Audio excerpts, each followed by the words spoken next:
Cinema పోస్టర్పై hero బొమ్మ, heroine అందాలు, title తప్ప మరేమీ కనిపించని రోజుల్లో పోస్టర్ పైభాగాన మబ్బుల్లో దాసరి నారాయణరావు అని వేసుకుని సినిమాకు కెప్టెన్, దర్శకుడు, అతని పేరు అందరికంటే ముందు ఉండాలి అని నమ్మి సినిమా జనాలు నమ్మేలా చేసి దర్శకుడిని అందలం ఎక్కించిన ఘనత దర్శకరత్న దాసరి నారాయణరావుది.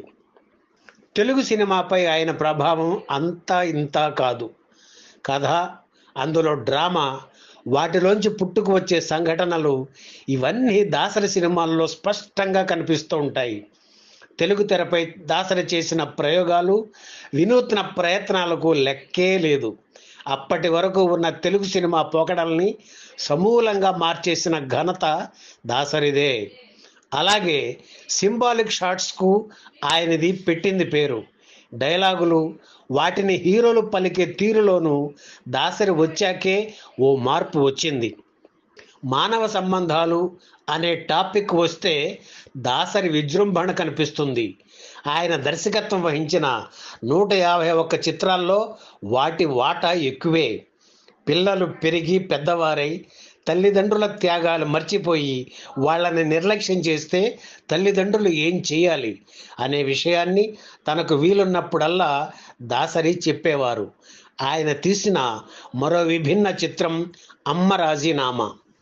ఓ వయసు దాటిన తర్వాత ప్రతి మగవాడికి రిటైర్మెంట్, విశ్రాంతి ఉంటుంది. కానీ మహిళ విషయంలో అలా కాదు. రిటైర్మెంటు, విశ్రాంతి లేని జీవితం ఆమెది. మరణంతోనే మహిళకు విశ్రాంతి, రిటైర్మెంటు. అయితే జీవితంలో తనకు విశ్రాంతి కావాలని కోరుకున్న ఓ అమ్మ తన పదవికి రాజీనామా చేయాలని నిర్ణయించుకుంటే ఆ ఇంటి పరిస్థితి ఏమిటి అన్న ఆసక్తికరమైన ఇతివృత్తంతో దర్శకరత్న దాసరి రూపొందించిన చిత్రం అమ్మ రాజీనామా. విభిన్న కథాంశాలను ఎన్నుకొని వైవిధ్యభరితమైన టైటిల్స్తో ఎన్నో చిత్రాలు రూపొందించిన దర్శకరత్న దాసరి ఒకసారి వెనక్కి తనని తాను చూసుకున్నట్లుగా ఈ సినిమా రూపుదిద్దుకుంది. కథాబలం కలిగిన కుటుంబ కథా చిత్రాలను తీయగల సమర్థత తనకే ఉందని దాసరి అమ్మ రాజీనామా చిత్రంతో మరోసారి రుజువు చేశారు. భారీ చిత్రాలను నిర్మించే ముగ్గురు అగ్ర నిర్మాతలు K. Devivara Prasad, C. Ashwini Dutt, T. Trivikramarao low బడ్జెట్లో రూపుదిద్దుకున్న ఈ చిత్రాన్ని నిర్మించడం విశేషం. మరాఠీలో వచ్చిన నాటకం ఐ రిటైర్ హోతీ ఈ చిత్రానికి మూలం. అశోక్ పాటిల్ రాసిన ఈ నాటకాన్ని అశ్విని దత్ ఓసారి చూశారు. ఆయనకు బాగా నచ్చడంతో హక్కులు కొన్నారు. ఒకసారి మాటల సందర్భంలో ఈ నాటకం గురించి తన మిత్రులు దేవివర ప్రసాద్, త్రివిక్రమరావుకి చెప్పారు అశ్విని దత్. ఇతివృత్తం వారికి కూడా బాగా నచ్చడంతో ముగ్గురు కలిసి ప్రయోగాత్మకంగా సినిమా తీద్దామని అనుకున్నారు. ఇటువంటి కథను అద్భుతంగా తెరకెక్కించగలిగే సమర్థత ఉన్న దర్శకుడు దాసరి నారాయణరావు కనుక ఆయనకు ఈ బాధ్యత అప్పగించారు. స్టోరీ లైన్ మాత్రం తీసుకొని ట్రీట్మెంట్ క్రొత్తగా తయారు చేసి తెలుగు నేటివిటీకి అనుగుణంగా మార్పులు చేశారు దాసరి. కథా చర్చల్లో పాల్గొనడమే కాకుండా అద్భుతమైన డైలాగులు కూడా రాశారు గణేష్ పాత్రవ్. అంతకుముందు స్వర్గం, నరకం, నీడ లాంటి చిత్రాలను విజయవాడ పరిసర ప్రాంతాల్లో తీసి హిట్ కొట్టారు దాసరి. ఆ సెంటిమెంట్తోనే అమ్మ రాజీనామా చిత్రాన్ని కూడా అక్కడే తీశారు. 1991 అక్టోబర్ 9న అమ్మ రాజీనామా షూటింగ్ ప్రారంభమైంది. అంతవరకు 110 చిత్రాలకు దర్శకత్వం వహించి దాసరి ప్రపంచ రికార్డు నెలకొల్పిన ఆయన చిత్రానికి ఆయన శ్రీమతి దాసరి పద్మ క్లాప్ కొట్టలేదు. తొలిసారిగా అమ్మ రాజీనామా చిత్రానికి ఆవిడ తొలిసారిగా క్లాప్ కొట్టారు. దాసరి ఏకాగ్రతతో పనిచేస్తే హిట్ గ్యారంటీ అని ఆ రోజుల్లో అందరూ అనేవారు.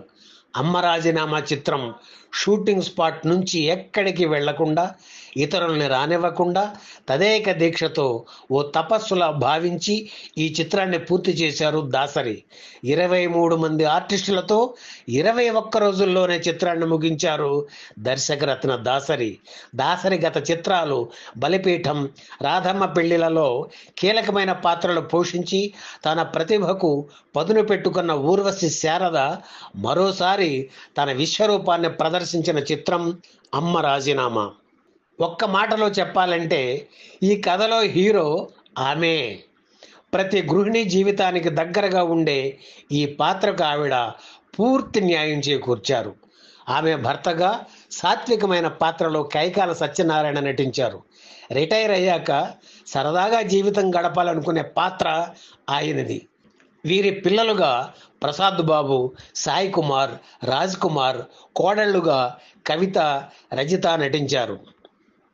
అనేక మంది కళాకారులను పరిచయం చేసిన దాసరి అమ్మ రాజీనామా చిత్రంతో రాజ్ కుమార్, శ్రీశాంతిలను పరిచయం చేశారు.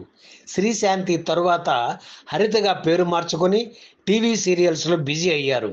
అలాగే టీవీ సీరియల్స్కు పనిచేసిన చోటా కే నాయుడిని ఈ సినిమాతోనే ఛాయాగ్రాహకుడిగా పరిచయం చేశారు దాసరి.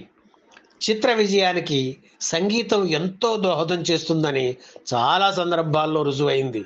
దాసరి సంగీత దర్శకుడు చక్రవర్తి కాంబినేషన్లో వచ్చిన చిత్రాలన్నీ మ్యూజికల్ హిట్లే.